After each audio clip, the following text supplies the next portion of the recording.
Now, while we're on DeFi, you obviously were watching the DeFi summer happen kind of right when you were creating this game. You've seen where it's come in the next 2 years.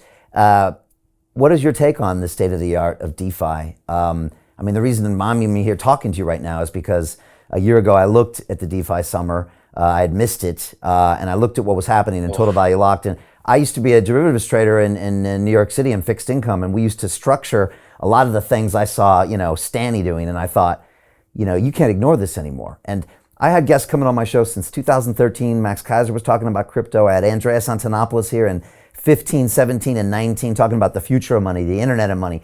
But DeFi hadn't happened. We weren't using that term yet. But when I looked at that, I thought, there's no going back on this. This is happening. How have you seen this DeFi market progress? And is it as far as where you thought it would be? It's definitely hit a slow point at the moment, and I think the reason for that, or one of the big catalysts for that, is the congestion on Ethereum. We need scaling solutions, and we wouldn't even be able to run our game on Ethereum. It would not be possible to run our game on Ethereum. We would have to go to either a totally different chain, which we definitely don't want to do, or do what we did. And so a lot of DeFi protocols are now starting to move to layer 2 solutions. And once people aren't paying, $300-$400, I mean, it's gone down now, but you go back 3 months ago and you're paying like $250 for a transaction. Then you got to do 2 transactions. You got to authorize, then you got to maybe you're transferring into the currency that they want you to use to be able to stake. So you're potentially down $500 just to start staking. Now that, for a new user that's just been introduced to it, doesn't even matter if you show this magical APY of 100% when they're like, my bank pays me 0.5%. What is going on here? I have to part ways with such a large sum of money when I don't know. I think that is hurting these protocols. And so I expect there to be another DeFi summer coming up. Once these layer 2s solutions start really, really rolling out, and there's a bunch of them that are building some awesome tech, I think, you're going to see, because it's banking, right? Everyone needs to use money. And I just don't think that there is a better system for handling money out there. Yeah, the single biggest complaint I get from my students in my academy is gas fees. Single biggest complaint. Because I push them into DeFi protocols for the first time. So they go on Uniswap, they go on Aave, they go even execute a liquidity pool so they can understand the concepts. And I get them to do it in very small size, but then they see the gas fee bill. And I just say, look, it's tuition. You pay it because you're going to learn this for the first time. And then I say, look, there's help on the way. Because I've had the AVAX people on the show, I've had the Hedera people on the show, I've had your fellow Aussie Michael Kong from Phantom, I've had I've had Polygon Sandeep on the show, and I said, look, there's help on the way. Matter of fact, you got some great smart minds building layer 1 and 2 solutions. But besides what you're doing in Metaverse, I'd say that's where a lot of the brain power is going. But it's not here yet, is it? And it's still maybe a little ways off, and that's hurting things right now. Yeah. I without a doubt, scaling Ethereum is definitely dampening DeFi, but I'm not concerned. I think there's a ton of protocols that are building awesome stuff and have really, really good services and products. And once we solve the scaling issues of Ethereum, which I would say, by the end of this year, most protocols would be looking into layer 2s at least by that stage. If not, they've already launched on a layer 2. So I'm still really bullish on DeFi. Absolutely, 100%. Why did you choose Ethereum to be your blockchain, for what you're doing at Illuvium? And then maybe talk a little bit about how you're working with Immutable X. Yeah, so it's just the network effects of Ethereum.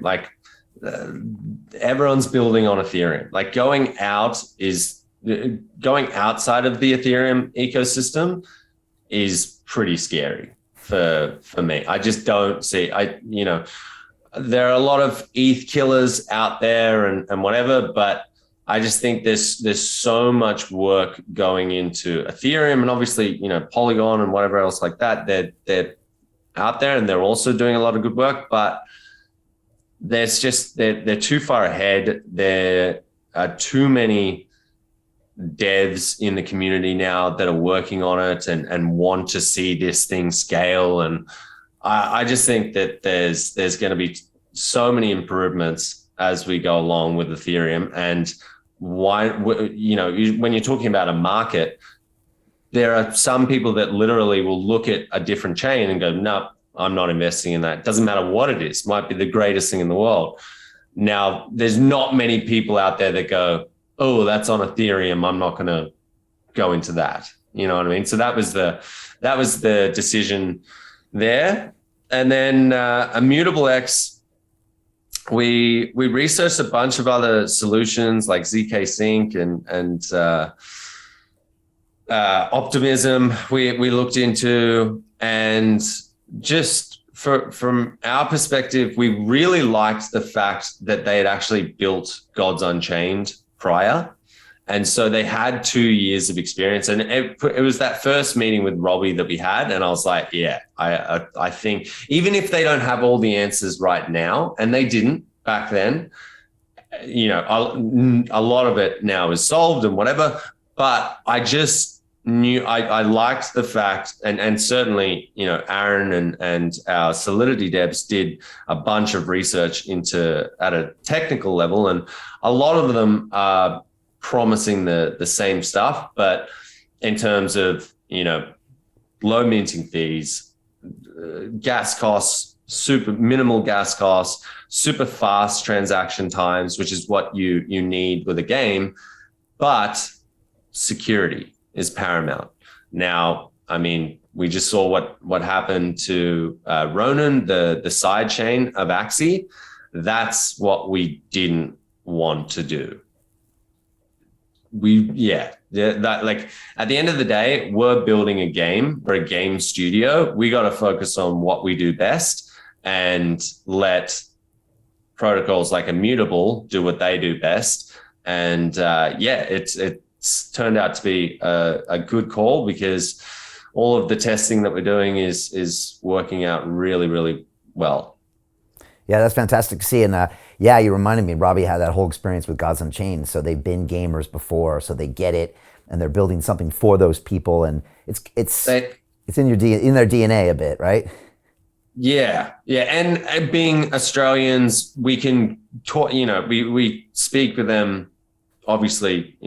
Every single week we're on the phone with their teams, and it's a huge, huge partnership. So the ability for us and I think even the ability for us to be close to them post-launch is probably going to be even more important than pre-launch, because at the end of the day, we are using their network, and we're going to be bringing, we've got like 1.5 million people that have registered for Illuvium now. There's going to be a truckload of traffic, and we've tested it and they can handle it. So it's good. But, if something was to go wrong, I like the idea that they're a team on our home soil.